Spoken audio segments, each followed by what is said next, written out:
Teenagers worldwide are jeopardizing their health by failing to exercise enough. This is according to the World Health Organization and a study on reducing the risk of obesity.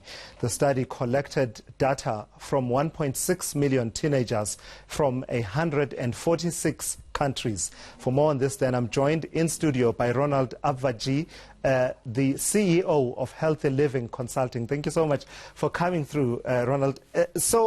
It's a problem, isn't it? I mean, we are approaching the December holidays and many teenagers will be at home and they've got their own ideas about how they should be spending their time. And this study telling us that actually they're not spending enough time being active. How do we approach this? What's optimum? What's ideal, given what teenagers would rather be doing and what sense and sensibility dictates they should be doing? Sense and sensibility in teenagers is often questionable when dealing with the hormones that are raging and developing within the body. What we need to look at is you ask what's the ideal and the optimum period to keep teenagers active. Let's take it a step back and say what is the ideal activity type for them to do. And the activity type is aerobic or cardio activity married with strength training. And strength training means things like squats and push-ups, etc. And aerobic activities like running, swimming, playing, whether it be a sport or whether you are on a treadmill or even in the road. But the ideal time period to do that with is 60 minutes a day for young teenagers in their preteens and older teenagers that are approaching young adulthood. But I mean, is it particularly needed at that particular point? In other words, if we contrast with the early years, right, where there's a lot of running, there's a lot of playing and activity, and that sort of helps, even if it's not consciously thought of as exercise, then you hit the teenage years where you can decide that actually I'm going to walk as little as possible. Take a ride and basically, if I want to go to the shops, I don't do it unless I'm in a car.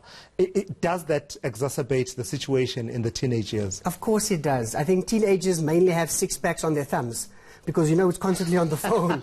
So I call it a thumb pack. When you look at this thing, the lifestyle within teenagers has changed. It's no longer like we used to be, like you said, active. But the benefit is not just physically and to lose the mkaba or that spechete or the fat around the abdominal region. It decreases their risk of diabetes, which will affect them later on in life. It decreases their risk of hypertension, but also it improves the functioning of an area in the brain called the hippocampus, which has been shown to help in learning and memory, so they'll get better results. But the thing is, we need to, as young adults and parents, encourage our children to become more active. How, Ronald, as my last question to you, how exactly do we do that, given that even our own broader population, we're not particularly people who are, who are known for a healthy lifestyle? Generally, how then do we encourage teenagers, certainly in the next few weeks of the holiday season? What are some of the practical guides that can help me get my teenage daughter off the couch and moving for at least 60 minutes a day? It's very simple to get them to do it together. Teenagers love doing things together, in little cliques or crews or groups. So you get walking, you go to the park as a group. Yes, you're worried about safety, but as a group you are safer. And you could do things that are fun for you. So whether it be playing soccer, whether it be going up and down the kids' jungle gym, whether it be actually creating a structured workout by doing squats and then jogging or even skipping, make it fun for you, but get the kids to move in whatever's relevant for them. It's more than sitting on the couch, but just move. And as parents, let's encourage that within our teenagers, and that's the how-to. And then you track it and incentivize them. If you do this, then you know what? You might get a quarter gig of data maybe, so you use it as an incentive for the teenager.